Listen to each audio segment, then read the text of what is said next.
Assalamualaikum dan welcome back to Noro TV.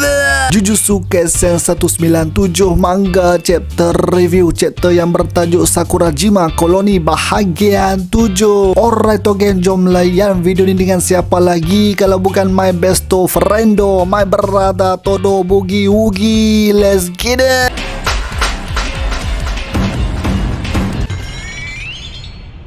Meni mono misete yaru.